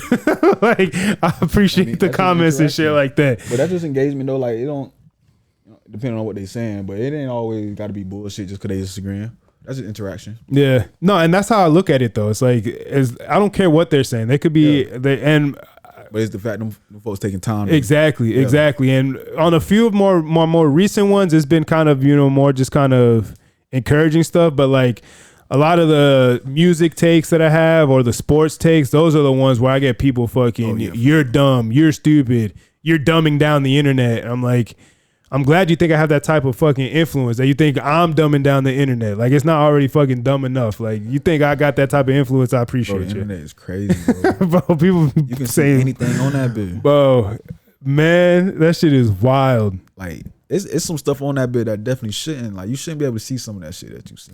Yeah, I mean, but I feel like that kind of, I feel that's kind of like it's a double-edged sword because I do feel like there needs to be some like facts. Like some type of censorship, but like at the same time, like that's kind of like the beauty of the internet that there's not. Yeah, I'm saying it shouldn't be on there, but I'm glad it is. Yeah, you know what I'm saying? Yeah, no, that makes sense. I be seeing that shit like, I be like, bro, it's some fucked up shit out there, bro. like the internet is the reason. Like, I ain't really in that water like that no more. Yeah, for real. Yeah, boy, I done seen some shit on the internet. Boy, some shit out there. It's playing out water if you want to, like in the ocean and shit. Yeah. Oh yeah, no, I've never been a fan of the ocean. I don't know. I feel like maybe just in the pool. I was about to say like, some shit where you can't see what else in there. Oh no, I never. That's why I don't like the ocean. Like I fuck with the beach and the ocean. I want to retire by the beach and shit like that. But I respect it. That I was like, the thing is about the water and like when people try to go far out there, it's like you don't understand. Like you're the slowest thing by far in the fucking ocean. You are so out of your element. Cause you can't get right in no water. No, you're fucked. If anything wants to come fuck with you, then that's it. I love the water though. I do love it. That's why there's pools. But like, see, when I'm on vacation, I be losing my fucking mind. I be doing shit like, okay, I went to Turks, jet ski, all the way out to like this abandoned ship. Damn. Like it was in the water? It was in the water, middle of the ocean. And I got on that bill, did a backflip off that into the water. The water is beautiful. Yeah, but that water is clear though. You can kind of see what's going on. It ain't clear now. It's blue though. It ain't clear though. No. I don't know. The ocean scares me. I'll be the first to. That shit is fucking. It freaks me out. I'm in the middle of the fucking ocean. Ain't no telling what was. Yeah. You know what I'm saying? But it's like, I'm in Turks. Who gives a fuck? Who gives a fuck? I mean, that been floating. Chilling, vibing. Fucking, not a care in the world. What? Some could have. Snatch your ass up. Boy. You'd have died in bliss though. Fucking. Take me. I love Turks, cuz. What else have you been to since you've been doing, the content creating and the vlogs and all that shit? Okay. Where have I been since I've been doing the content creating? Yeah. Jamaica. That's it. I just started this. Oh, for real? Yeah, bro, I'm fresh. I'm just hopping straight in. So where have you been to just in general then? Where have you traveled to? I've been to Turks. I've been in Jamaica, Colombia, Puerto Rico. Those Puerto Rico not really out the country, but those the only out the country places. Yeah. Because I just got my passport like last year or 2 years ago. Yeah. Something like that. Oh, and I went to Tulum. Oh, Mexico? Yeah, for my birthday last year. Mexico's fun. That was Been to that was a Mexico great a few time. times. That was just off the whim too. Yeah. Like that was a last minute thing, but I had a great time. You went and saw the ruins and all that shit too over there, or you just with Nah. What I did, I went out there. My homeboys was out there, so and it was my birthday. I was supposed to go somewhere, but I ended up getting a new job, so I couldn't take the time off that I wanted to go to. I wanted to go to Japan, so I couldn't take the time that I wanted to because I had just started working there. So I had went and met my homeboys. They just happened to be in Tulum that week. So fuck it, I'll catch y'all out there. Fuck it. Yeah. So I was just out there hanging with them. What we did, ATVs. I ain't gonna lie, I was drunk most of the time. It's crazy because I'm trying to remember what I did out there. Damn, what did I do? Yeah, fuck. like, damn. Shit, it could have just been a dream. It was a great time. It was a great time. You know what's crazy? I had missed my flight that morning to go out there. I was so blowed, but I was like, nah, bro, it's my birthday, bro. Wasn't shit going right for my birthday. That's why I was like, fuck, I'm just gonna go to Mexico. Yeah. With them. And then I ended up missing my fucking flight. I was like, fuck, bro, I just can't catch a break. So I ended up having to buy another flight to go out there. Damn. I bet that shit wasn't cheap either. Yeah, I think it was, for it to have been a same day flight, it was okay. I think I paid like almost $300. Oh, that's not too bad then if it's same day. I damn near think I paid like $4. That bill was $428, matter of fact. Yeah, that is a little. Yeah, you said 3. I'm like, that shit don't sound too bad. Yeah, once you get into 4, it's like, yeah, shit. Yeah. I remember that bitch. Damn. Yeah, well, I was missing sick. a flight, they'll make you fucking pay for that shit. I was sick. But where else you want to go to? I know you say you want to go to Japan. Yes, I'm. That's. Yeah, I ain't gonna. Yeah, that's the plan. That's definitely on the list though. I ain't gonna say when though. But you got anywhere else that's kind of that you got in mind, or? Yeah, I want to go to Africa. I want to go everywhere, bro. I ain't gonna lie. I'll sit here and name the whole damn world. Yeah, I want to go everywhere. Cause like when I was young, I ain't go nowhere. Yeah. Like we wasn't on that. Like I went to Baltimore for my cousin's graduation, and I had probably been to Georgia a couple times. So like nothing crazy. When I was in like middle school, I went to New York. Like New York City or? Nah, we was in the fucking trenches. Oh shit. We was in. Well, it wasn't the trenches. Like I don't know. It was like Brooklyn. We was in Brooklyn. Oh, okay. Yeah. So that's New York City. Oh, is it? Yeah, because that's a borough of New York. Right. Okay. I thought you meant like Manhattan.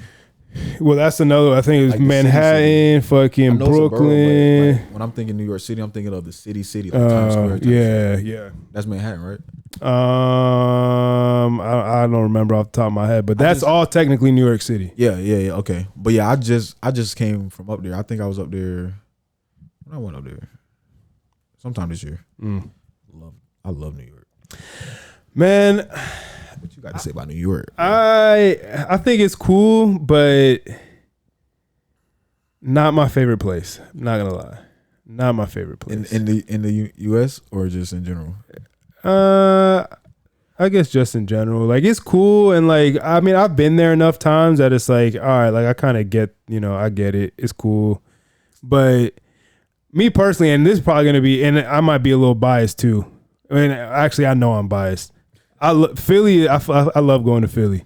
I ain't never been out there, but it is a little dirty and not the most aesthetically pleasing place. But for me, the vibes I fuck with heavy. Chicago's fun. I've been to Chicago a few times. Chicago's fun. I do want to go out to Texas. I haven't been out to Texas, but I do want to go out to Texas. I've heard a lot of good shit about Texas. Texas is fun. And I do want to go somewhere on the West Coast. It doesn't necessarily have to be California, but like maybe like Washington. I'm going to Cali. San Diego. My boy just went to San Diego like a month or so ago. He said that shit was fun as fuck. Huh? We've Stetson. Yeah. We used to play San Diego. Oh shit. We flew out there twice. It's nice out there. Beautiful. Yeah, and the weather's fucking beautiful. Yeah, I would love to go out there. I've heard good shit about that, but yeah, as far as the U.S., like I feel like I've been everywhere as far as U.S. that I want to go. I was lucky and I was able to travel a lot while I was young too. So I've been out of the country. I've been to Mexico a few times. My grandparents actually retired and they moved to Spain, so I've been to Spain. Yeah. So I was supposed to go back this year, but it didn't work out. So now we're planning to go next year. Where else? I mean, I don't remember because I was literally a newborn, but my dad was in the Air Force. So the first 2 years of my life, I lived in Italy. I was born here, and then literally like 2 months later, me, my mom, and my sister went out there, and we were there for 2 years. But I don't remember any of it. So I was like, you was born where? I was born here. I was born in Orlando. Okay. But damn. Yeah, I don't remember any of it, but I was there. There's pictures. But I want to go back there. Really, my top three: I want to go to Brazil, I want to go to Greece, and I want to go to Australia. Those are my top three. I'm fucking with you in Australia, bro. That's my top three. Spiders out there. Hey, fuck! I want to find me a kangaroo and start fucking hopping around, bro. Folks be saying I be tripping for wanting to go out there. Well, I've heard like.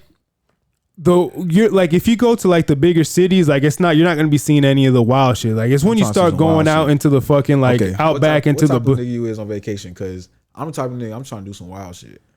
I just told you I'm backflipping on the ships in the middle of the ocean. I'm usually chilling. Like I'm going with the flow. I'm going with the vibes and seeing what goes. Like we got to do some turn shit while we there. Yeah, that's straight. I'll fucking I'll do the excursions and all that shit. But like so I'm on vacation to fucking chill. Like I'm whatever the vibe is taking us, wherever the direction is taking us, that's where I'll go. But like people that are trying to fucking plan every fucking minute of the day, it's like that kind of takes away from vacation. Like I'm chilling. Like yeah, let's go fucking ride jet skis. Let's go fucking go zip lining and do this shit. But like the other fucking. If it takes like 2-3 hours, the other 21 hours of the day, I want to be fucking chilling. Yeah, like wherever we do. But I know, mad people that just try to fucking plan everything. I'm like, damn, like that's what my everyday life is. When I go on vacation, it's time to relax. And I'm already naturally kind of a relaxed dude anyway. So like that just gets turned up. The relaxedness gets turned up to a fucking another level on vacation. But if you ever get a chance to go to Turks, that's the most relaxing place I've ever been to. For real? I went thinking it was gonna be turn. It was turn now. Them boys do turn up now. You gotta go like at least be there on what was it, Friday and Sunday night, or Thursday and Sunday night. It's like big ass island party. Yeah. Sunday is a beach party. And it's either Thursday or Friday, I think. It's some type of festival or something. But them supposed to be turned, bro. Yeah, nah, Caribbean people, they're fucking. But other than that, like during the day and stuff, just out on the island, this shit is so peaceful, bro. Yeah. I thought it was gonna be some turn shit. Like I thought it was gonna be like Colombia. Them folks is. That shit turn. Nah, my girl, she's Colombian. She wants to take me out there. Folks can't even drive, bro. Them folks don't even give a fuck about a lane. Lane. But it can be 2 lanes, but it's 3 rows of cars. That math ain't mathing. What's the traffic light? Stop sign. Boy, I was in that bitch scared for my life. Like them folks, they don't care about like space. Like they don't understand that this road was made for 2 cars. 4 of them should not be next to each other. That's not how y'all should be driving. Damn. And there's lanes. It's like, and you had someone driving you around, or ain't no way you. Yeah. Do not recommend driving out there, boy. Oh no, you got to be born into that. Yeah, that's kind of how Puerto Rico is. Nah, I drove in Puerto Rico. Oh, but listen, I know they be driving crazy They over do. there though. They do. It's worse in Colombia. Yes. Ooh. At least in Puerto Rico, they understand it's lanes, bro. When I tell, bro, you think I'm bullshitting, bro? It's 2 lanes. It'll be 3 cars next to each other, and the buildings would be like damn near right. If you could let your window down, you would smack a bit though. That's how close it is, because you're not supposed to be that close. But they squeeze and they trying to cut each other off. Bro, I swear. Oh hell. I swear, bro. And they honking. They honking like they right. Like that shit was crazy, bro. And then they got water boys out there. They trying to sell you water. Yeah. You'll be at the red light. A nigga come wash your window, and you gotta pay him. Like, I didn't ask for this shit. You just fucking gave me the service, huh? That's one way to do it. Like them boys be real hustling. Like yeah, that's one way to do it. Shit, you didn't ask for this, but you getting it, and I'm getting my money too. yeah. Shit, that's what's up. That's what's up.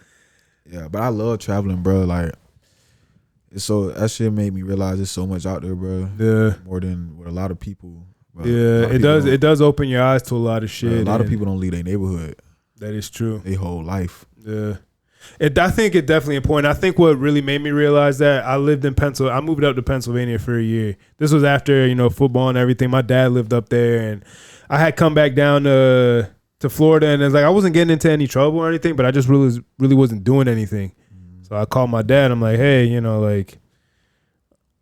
I don't really got much going on down here. Like, would you mind if I come and live with you for a year or so or whatever? He's like, yeah, let me talk to my wife and I'll let you know. He got back to me the next day. He said, when you plan on coming up? I'm like, shit, give me 2 weeks and I'll be up there. Fucking put in my 2 weeks. I was working a little fucking pizza job, delivering pizzas, working in the back.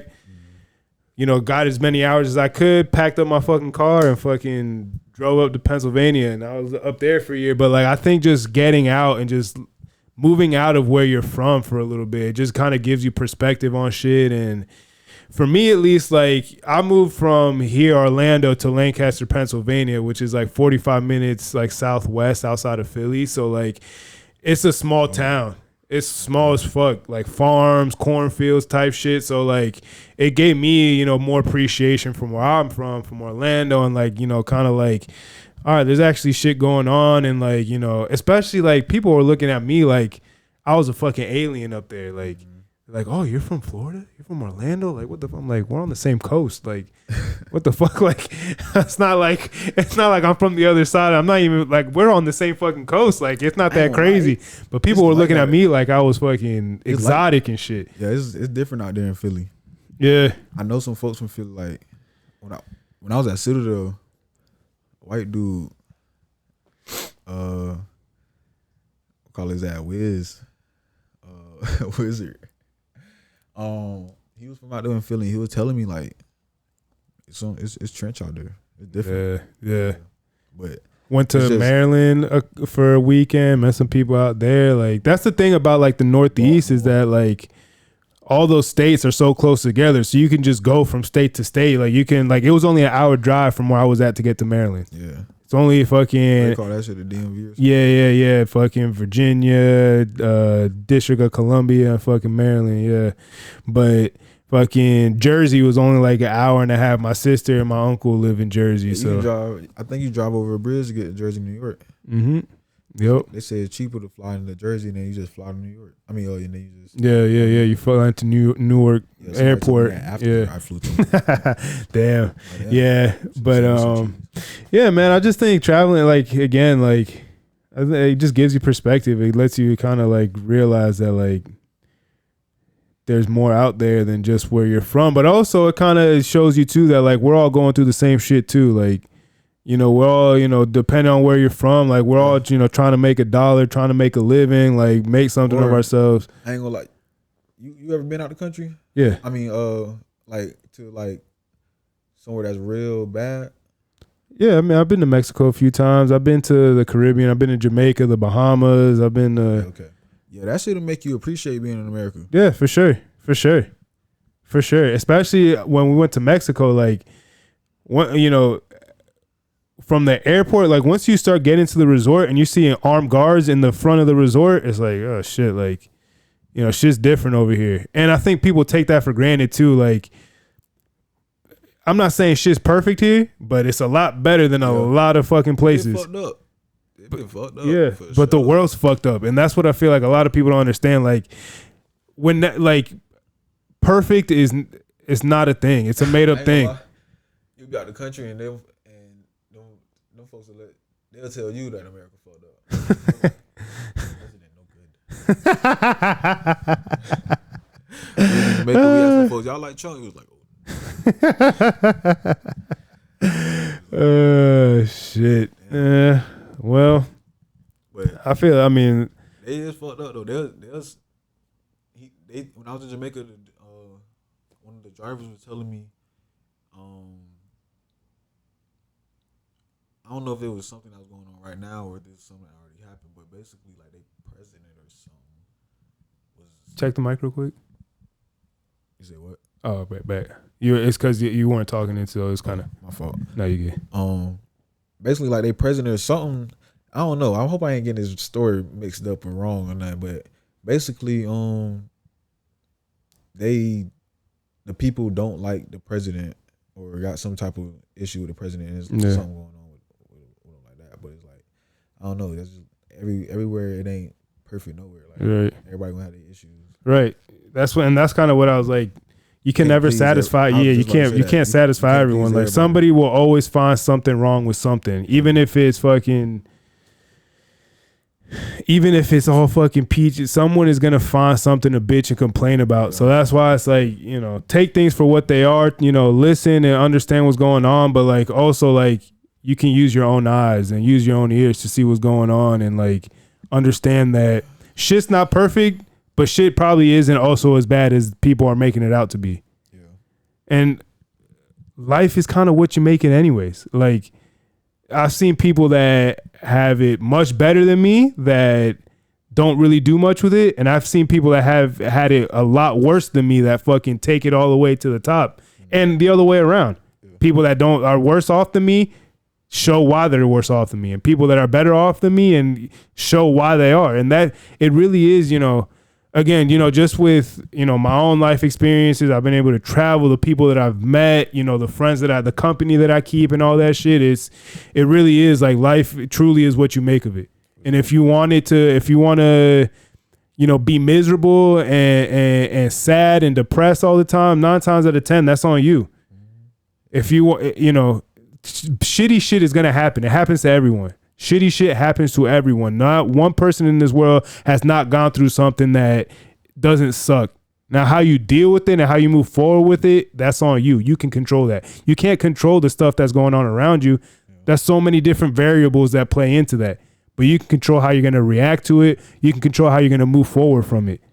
And if you decide to dwell on shit and fucking woe is me and feel sorry all the time, and, you know, not to say that you can't feel like that, because there's some situations that warrants that type of feeling. You got to let yourself feel those feelings and let yourself feel those emotions. But then at a certain point, it's like, all right, now feeling this isn't doing anything for me. Like, I got to do something to get myself out of this and move forward from it. And that doesn't mean it's not going to hurt any less or that it's not important to me any less. But in order for me to move forward in life, I got to do something. And dwelling on this and hanging on to this is not doing anything for me at this point. And it's, you know, it's harsh realities of life, but that's just what it is. And people are always going to look for something else and look to point the finger at something else. But, you know, 90% of your problems can be fixed within yourself. How you deal with yourself, how you go about your day, how you view the world, your self-awareness, your perception of things. Like, what are you contributing to this issue, and how can I minimize that? And things like that. And that's just a lot of things that people just don't fucking, that's just hard. It's not easy. You got to be able to look yourself in the mirror and understand what you're contributing, and people don't want to do that shit. And that's something that is lacking a lot. But, you know, I've been called an asshole fucking my fair share of times because people think that I'm not understanding, or like I'm not hearing where they're coming from. It's like, I hear where you're coming from. I hear what you're saying. Like, I feel you. But at a certain point, what is this doing for you now? Like how much longer can you use this as fuel, as positive fuel, until like what? Like what? You know, what? You're just gonna keep on hanging on to this thing, and then like, because I do feel like, you know, say something bad happens to you and it motivates you. Yeah, okay, I bet it motivates you, but at a certain point, this is not good motivation anymore. Now it's turning into resentment. It's turning into negative emotions. It's like you got to fucking find something else that's going to motivate you. Move on to the next thing in your life. Move on to the next chapter. And I feel like that's, you know, people will find things and hold on to things and cling on to things, and they'll achieve great things from it, but then they're neglecting the emotional side, the mental side of it, you know, how it's affecting them in their everyday lives, what they're projecting out into the world. And they don't really take all that shit into consideration until, you know, you look around and you don't really have too many friends. You don't really have too many people you can rely on. Like, your relationships are ass and shit like that. And then, you know, you're sitting there wondering why. Like, well, I could fucking tell you why, but do you really want to hear that shit? And if I tell you why, like, are you going to fucking take it for what it is? And yeah. Like, I'm not saying, like, and that's, people be taking way too much shit too personal. It's like, it's not personal. Like, it's just the fact of the matter. That's it. Like, I don't know, you know, I don't know you. I know you for as much as you've shown me, but like, I'm a pretty logical, reasonable dude, you know, based off what you're telling me.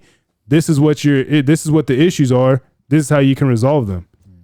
Now that's up to you to, you know, if you're going to actually take that shit into action or not, or if you're just going to keep on fucking boo-hooing and fucking, you know, crying about shit. And I mean, again, like, it's that's harsh realities of life. This life does not fucking stop for anyone.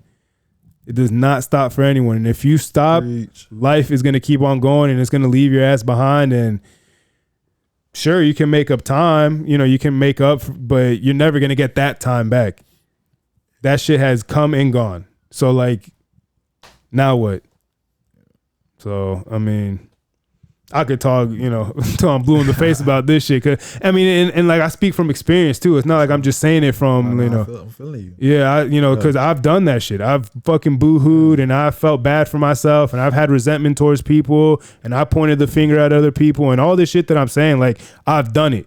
And then I got to a point in my life where I'm like, all right, how much longer can I point the finger at somebody else before I realize I'm the issue right now? I'm the one that's causing my own stresses and all this other shit. And sometimes you gotta look in that mirror. And just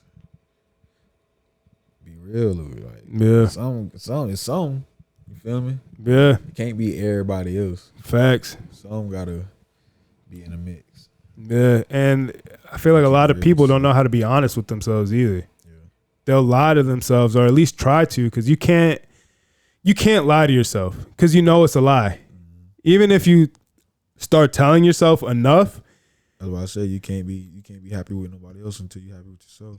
Yep. Lying to yourself, you keep trying to make yourself believe something that you know it ain't true. You drive yourself crazy. Amen to that. Fuck. And this world is already gonna fucking drive you crazy enough, so why add to that shit? It's man, it's a crazy world. I love it and I hate it all at the same time, but you know, I wouldn't have it any other way. So, you know, I feel like being honest with you. I mean, you live with yourself every day of your life. Why not be honest with yourself? Why not try to figure yourself out to the best of your ability? And then if you do that, then, you know, you'd be surprised how much more of a positive impact you can make on people. And it don't necessarily have to be money. It don't necessarily have to be monetary things. Just the words or you know, just the time that you take to sit down with somebody and listen to somebody. The word. Gotta get in that word. Yeah, man. That's, you know, that's what we do over here at No Hangover, dog. We just fucking speak the truth and fucking give that real. You know, I like having all different types. You're actually the first, you know, athlete. I want to dive more into that realm and get more athletes on, former athletes on and shit like that, because, I mean, that's, like, again, to me, football is the ultimate team sport, and it translates to life, so much because 10 guys can do their job on the field, but one guy doesn't, and that's 60 yards to the house. Yeah, for sure. Then they looking at the DVs. Like that was your foot, and it's like, nah, like I actually did what I was supposed to do. It's the person behind me that didn't, and now, we all look like shit. So like it translates. Like people have to be more willing to work together and be more selfless and things like that. And it kind of gets lost nowadays because of social media and because, we live in such a like, look at me type of culture and shit like that. But, even in that, like you got to have a team around you. You got to have good support around you. You got to have right people around you. Cause if not, then that shit ain't going to last long. It's not going to be anything worthwhile anyways. And, so people, I feel like just as a whole, I think it would be best if, maybe not like a COVID lockdown, but like something like that where, just kind of like press pause and kind of like a little reset button, especially now, like the past few years with all the politics and all the other shit. Like people need to sit down and take a fucking tea time, relax. Fucking that lockdown shit was crazy. That shit was. I continue to work through the lockdown because I was considered an essential worker, but like, what you was doing? I was working in landscaping. I was about to say, I thought you were delivering pizzas. No. That was in landscaping. Yeah. So it's all. Well, we had the landscaping company that I worked for had a contract with Walmart. So since Walmarts and grocery stores were still open and things like that, I guess I don't know why we were considered essential workers, but we had to be there and like clear shit up. Essential workers is health care and shit like that. That's that they are considered. Yeah, they were, but I guess we were too. Figured y'all working outside. Yeah, which that kind of social distance. Yeah, I don't want to get too deep into the conspiracy shit, but I was fucking I was outside, like I was driving around and seeing this shit, and like what they were making it seem like on the news was not what it was in real time. Sure, I'm already knowing that. And it was just odd, like going out, working, coming home, and then seeing the news, and then making it seem like people were just dropping dead in the middle of the street because of this shit. I'm like, nah, like I'm over here at Walmart's and I did have a teammate who had like 8 people die from COVID. Well, and that's the thing, like it's not that it wasn't a real thing, but man, some of the stuff with the vaccine and all this other stuff, like there was just so many different, like there was always an argument, but then there was a counter argument for every argument. So it was kind of hard to fucking. That shit was crazy. Like it was kind of hard to figure out what was real and what was fake. At first, I didn't know what to believe, but when it was crazy that a lot of celebrities started dropping off, but then once like people that I was kind of like closer with was kind of like getting that shit, and people they knew was dying from that shit, I was like, whoa, yeah. I was like, it's something. Yeah, it's something, it's but something. There was just a lot of like fucking. Like I said, there was always like for every argument, it seemed like to be a counter argument for whatever way somebody was trying to argue. And I'm just like, listen, like, I don't know. I'm seeing like I'm out in the world. I'm not saying this shit ain't real, but I'm also not thinking that it's the end of the world either. Yeah, that word. Oh, fuck. For sure. That Bible gonna get right with God. Shit, you gotta get right with something. Fuck. God. I'm telling you. I mean, you know what I'm saying? To each his own, but my own. You know what I'm saying? That what got me through a lot of stuff too, though. Personally. You know what I'm saying? I know everybody gonna believe in what they believe in. I don't push nothing on nobody. Yeah. But that shit. Ooh, not to say that shit. Excuse me, Lord. And I just got baptized on July 20th. Oh, for real? Yeah, so I'm on a new walk with on a new walk of faith. Yeah. But yeah, bro, I just been happier and all type of stuff, bro.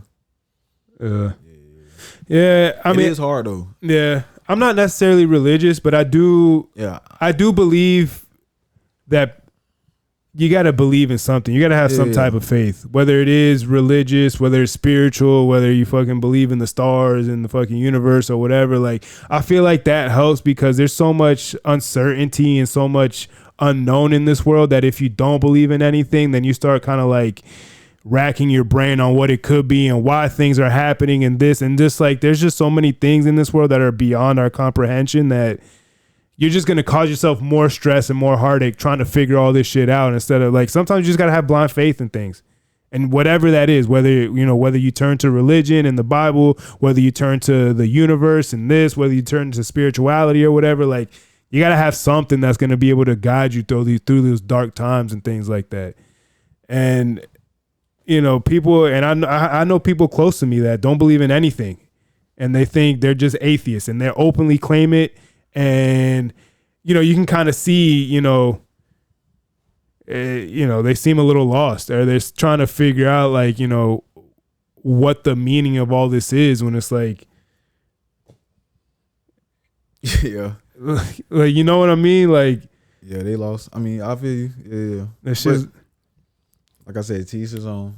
Hopefully, whatever they decide work for them in their favor. Man, me too. Me too. I'm hoping for them, but shit, we'll wrap this up. Damn, this is probably the longest podcast I've done. So for sure, how long? Yeah, we're at an hour 46. Type shit.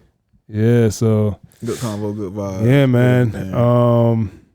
Yeah, go ahead, fucking plug up your social media, whatever, shout yourself out, and then we'll sign out. Yeah, y'all can follow me on Instagram, bgreat7_. bgreat7_. Tap into the music, unknown user, UKWNUSR.